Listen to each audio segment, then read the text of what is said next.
You're welcome back. According to data from the United States Department of Agriculture, Nigeria is the fifth largest palm oil producing country with 1.5%, which translates to 1.03 million metric tons of the world's total output. Just before anyone celebrates this, let's remember that Malaysia, palm oil production, the second largest producer of palm oil in the world, they got the seed from here in Nigeria. So just before we celebrate that, we are the fifth largest. Well, to talk about this and other issues in the commodities space, we have Dumebi Yeke joining us again, the second time this week. Dumebi, good morning. Good morning. Good to have you. Thank you. Okay, so being the fifth largest producer of palm oil is good, but what about the value chain?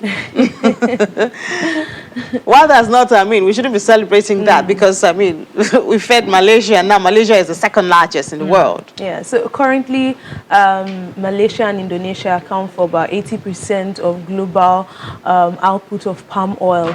And Nigeria, like you rightly said, is now the fifth largest producer of palm oil, but just accounts for a meager about 1.5 to 2% of global output. Now, in the palm oil production industry for Nigeria, there is currently a supply deficit, and that's because current supply is not able to meet demand. Actually, Nigeria, not only being the fifth largest producer, is actually now a net importer of palm oil, meaning that we actually have to import to meet local demand of this, to meet local demand of palm oil. Earlier, when the CBN released its import restriction list, palm oil was on that list, but as of June this year, they had to not exactly take it off, but at least allow for some importation of palm oil so that the domestic price of palm oil is reduced. We have several states in the country that actually produce palm oil, but the problems for the value chain and production and increase in output cuts across various states, from the seedlings to poor storage to insecurity, all of these factors affecting the palm oil industry in Nigeria. And globally, the price of palm oil has increased, by about 5%. It's currently really high, about 1,280 metric tons per dollar right now. And with this increase in global palm oil price, coinciding with the fact that Nigeria is a net importer, it simply means that Nigeria's import bill on palm oil is also going to increase, and that's going to feed into the domestic price of palm oil. Palm oil in Nigeria is used for so many, meals. We use it to make stew. We use it to, make a special jollof rice or concoction rice. People use it for soup. So, and definitely that's going to. And even the production process, provides a whole lot. Exactly. Even for cosmetics. Yes, palm oil is used for that. So, I'm talking about the value chain of palm oil within the country. Clearly, with the rise of the cosmetic industry within Nigeria, we're seeing, a lot of cosmetics entrepreneurs coming up, and with the price of, a major raw material input like palm oil is going up, we could see the price of, such products go up, such end products from palm oil increase as well.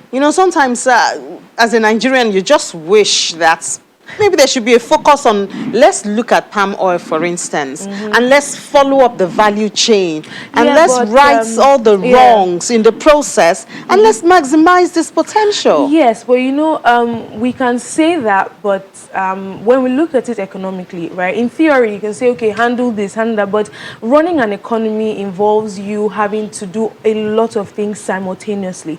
Now, where as economists or as analysts, we now look at is where you now actually pump more money. So that's where the wisdom in handling an economy comes in. So where do you generate more money? That's where we talk about comparative advantage. So where can I make more money from? And that's where you should drive investments into, so that you can make more money to stimulate other sectors. So is that why we have oil still dominating the economy? Well, we can say that could be one of the reasons. But right now, from what we've seen and how the economy is really susceptible to oil price shocks, we can't exactly say that Nigeria has a competitive advantage in the production of oil, because our oil production is not exactly high. There are other countries that do a lot more in terms of oil production and also benefit from when prices are not even as high as $80 per barrel. So I wouldn't say Nigeria has has an absolute or competitive advantage in terms of the production of oil. But what I would say is we need to balance it out. We've been on this talk of economic diversification, diversifying our revenue base so that we're able to pull revenue from other sectors and other commodities that could, substantially boost economic growth. So that talk is still going to be there until we make substantial impact in terms of boosting Nigeria's revenue from other potential sources, especially the agriculture manufacturing sector. We'll keep dancing within this, And I guess this is where the PPP comes in. I mean, if the private sector is incentivized, I mean, I think there are so many people who would want to. The government doesn't have to do it on their own. Yes, exactly. Private-public partnership is a really good way to deepen competitiveness and actually make a lot of these sectors efficient. But we just have to keep our fingers crossed to see that, to make sure that happens. Crossed. Yeah, fingers have been crossed for a while and we'll keep being crossed until we see substantial impacts in a lot of things. Yeah. Okay, all right. So also there's the World Bank raising its forecast. But like our last guest said, that we hope this doesn't just end, with the numbers saying that it's 2.4. But what are some of the drivers, to this growth in this forecast, and how do we make it a reality? So the World Bank hinged its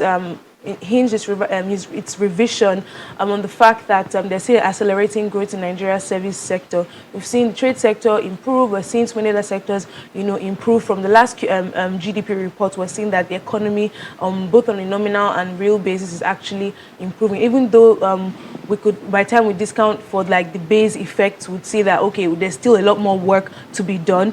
But clearly, from where we were as at this time last year and where we are now, there's some level of improvement. And this sorry, is that improvement, or we're just coming back to where we were? To an extent, we can say that, but at the same time, we can also say that there is some level of improvement. The reason being that the COVID-19 actually exposed a lot of loopholes in the economy, and several industry captains have actually sat down to revisit their models, revisit their business models, and are making substantial changes. So yes, we're not exactly where we want to be, but we can actually say that there was some level of improvement in terms of how businesses are now being conducted. Even though, there's still the issue of Forex, there's still the issue of this, but businesses are, actually sitting to re-strategize and make things work better. I mean, going to work every day, some people are actually working, a few times, having to go to work a few times a week, and doing the others virtually. and productivity is still, improving. So, basically, we're saying that there's some level of, it might be marginal, or it is marginal rather, but there is some level of improvement. All right, obviously Nigerians will just hope that it's not just 2.4% in paper, but we can actually go out there, and then in my everyday life, I can actually feel the impact. Yes. There's the hope of a trickle-down effect of growth. So fingers crossed again. So fingers crossed again that this actually I won't be crossing our toes in the nearest future. No, we won't. I promise that we won't. Then the president is set to present the budget today, the 2022 budget, 16.39 trillion naira, and it has 635.4 billion naira deficit. So there we go, we're borrowing again. Yes. So talking about the budget now, and the fact that the expenditure is actually up about almost 17%. Yeah, 17.67. Yes, 17. So it's really high. But if we take this back to some economic theory, we'll say that okay, this is the Keynesian approach to boosting the economy. Now, the Keynesian approach, the Keynesian theory says that during the time of a recession, or if an economy is struggling, it's expected that the government would increase spending to boost consumer demand, and this would also cut taxes to also boost the supply of jobs and all. So we're not exactly going in the wrong path. So what we're saying is that we are trying to for some reason, boost, stimulate the economy. So this is an expansionary fiscal policy moving towards stimulating the economy, boosting consumer demand, boosting output growth. So it's expected whenever the economy is in this, direction, that they would boost consumer, they will boost government spending, and that would in turn, boost consumer demand and stimulate the economy towards growth. So you're in line with what the Minister of Finance has been saying, even though our borrowing is 23% of GDP, 97% of our revenue goes into servicing debt. So, we're in good stand. I wouldn't say good stance exactly. I would say that for the revenue, right, for the increase in expenditure, that's a good stance, right? That's because we're trying to stimulate the economy and boost output growth. Now, when we get this money, where we put the money into is another thing entirely. If we say we borrow this money to now, keep financing or keep servicing debt, or we keep using it for recurrent expenditure, that's going to have a ripple effect on the economy. But that's what we're doing mostly, because exactly. So yeah, but what I'm saying now is this: having an expansionary fiscal budget is good, in the sense that it should, stimulate, by theory, it should stimulate the economy, boost consumer demand, increase job opportunities. That's if the money that we're getting is going to be spent on the real sector. But if we're getting the money to just, pay salaries so we're just going to remain in this loop. And we're still asking, I mean, we just had a successful Eurobond outing. Yes. We're looking... I mean, so there is that conversation, but let's also not forget that we're still in a low interest rate environment. And as the global economy rebounds, global interest rates could increase, and this could also increase Nigeria's debt service cost. So there is that risk.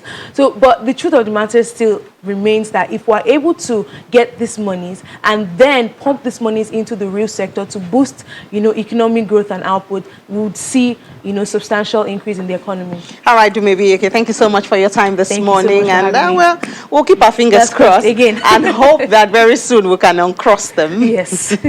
All right, thank you so much, and enjoy the rest of your day. Thank you. You too. So we'll just take a moment now. When we come back, we head to the markets. To stay with us.